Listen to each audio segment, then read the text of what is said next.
नमस्कार, आमी डॉक्टर प्राप्ति घोष। आमी अशोकनगरे डॉक्टर प्राप्तिज आई हॉस्पिटले रोगी देखी। आज आमी चोखेर एलार्जिर कारण एवं तार घरोया चिकित्सा सम्बन्धे आलोचना करছি। चोखेर एलार्जी सब बयसी मानुषेर चोख चुलकानोर एकटी प्रधान कारण। सब बयसी मानुषेर हलेও साधारणत अल्प बयसीदेर मध्य चोख चुलकानोर असुखटी बेशी देखा जाए। एछाड़ाओ सारा बछर चोखेर एलार्जी यदिओ लक्ष्य करा जाए, तबुओ जे समयटा शीत चले गिये गरम पड़ছে সেই সময় চোখের অ্যালার্জির প্রাদুর্ভাব বেশি চোখে পড়ে। দিনের সব সময়তেই চোখের অ্যালার্জি হতে পারে, তবে সাধারণত যখন বিকেল হয়ে গেছে বা সন্ধে হয়ে গেছে তখন চোখ চুলকানোর সমস্যাটি বেশি দেখা যায়। কারোর কারোর ক্ষেত্রে স্নান করার পরে চোখ লাল হয়ে যায় এবং চোখ চুলকায়। তো চোখের অ্যালার্জির কারণ হিসাবে আমরা বলতে পারি বিভিন্ন লোকের বিভিন্ন জিনিসে চোখের অ্যালার্জি হতে পারে। কারোর কারোর স্নান করার জলে চোখে অ্যালার্জি হতে পারে, কারোর কারোর বাইরের ধুলোবালিতে চোখের অ্যালার্জি হতে পারে। তার প্রতিকার হিসেবে যখনই রাস্তায় বেরোচ্ছেন বা খেলাধুলা করছেন তখনই এসে ঠান্ডা জলে চোখ ভালো করে ধুয়ে ফেলতে হবে। যাদের স্নানের জলে চোখ লাল হয়ে যায় বা চোখে অ্যালার্জি হয় তারা যদি অ্যাকোয়াগার্ডের জলে স্নান করেন বা জল ফুটিয়ে তা ছেঁকে নিয়ে ঠান্ডা করে সেই জলে স্নান করেন তাহলে তাদের চোখের অ্যালার্জি কম হতে পারে। একটি নির্দিষ্ট সময় অন্তর অন্তর বালিশ, বিছানার চাদর বা লেপ, তোষক ইত্যাদি পরিষ্কার করা উচিত।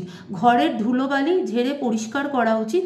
এবং যদি আপনাদের কোনো নির্দিষ্ট খাদ্যবস্তুতে অ্যালার্জি থাকে, কারোর কারোর কোনো বিশেষ খাদ্যবস্তুতে অ্যালার্জি থাকতে পারে, যেমন বেগুন, চিংড়ি মাছ ইত্যাদি, যদি আপনারা লক্ষ্য করেন কোনো একটি বিশেষ খাদ্য সামগ্রী খাওয়ার পরে আপনাদের বেশি করে চোখ চুলকাচ্ছে, তাহলে সেই খাদ্যটি আপনারা খাওয়া বন্ধ করবেন।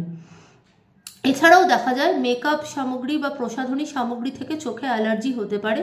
সেজন্য যদি এক্সপায়ারি ডেট পার হয়ে যায় তাহলে সেই মেকআপটি বর্জন করুন।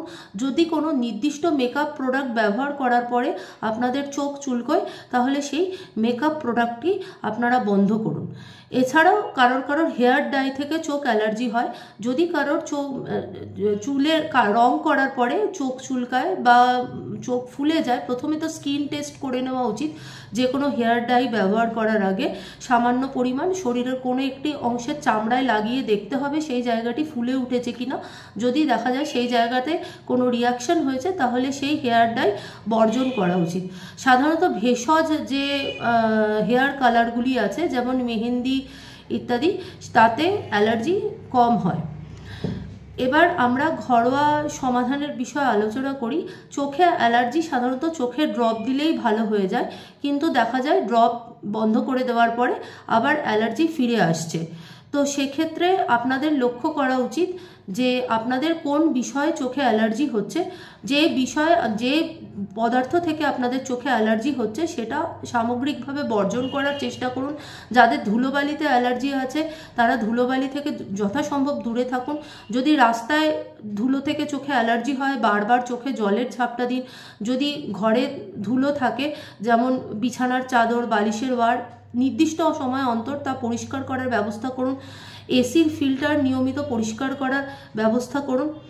এবং যদি একান্তই চোখ চুলকোয় তাহলে চোখ ঘষবেন না এবং নিজে থেকে ওষুধের দোকান থেকে কোনো ওষুধ নিয়ে চোখে দেবেনও না, তাতে হিতে বিপরীত হতে পারে। যদি চোখ চুলকায় একটি পাত্রে আপনি যতটা সহ্য করতে পারেন ততটা ঠান্ডা জল নিয়ে বা বরফ জল নিয়ে তাতে তুলো বা সুতির কাপড় ভিজিয়ে, অবশ্যই রোঁয়া মুক্ত হওয়া উচিত। যদি তুলোর রোঁয়া বা কাপড়ের রোঁয়া আপনার চোখে চলে যায় সেক্ষেত্রেও কিন্তু চোখের অস্বস্তি বেড়ে যেতে পারে। সেই কাপড় নিংড়ে চোখে ঠান্ডা সেক দেওয়া উচিত। এবং এর পরেও যদি অ্যালার্জি না কমে তাহলে সঙ্গে সঙ্গে আপনার চিকিৎসকের কাছে গিয়ে চিকিৎসা করানো উচিত।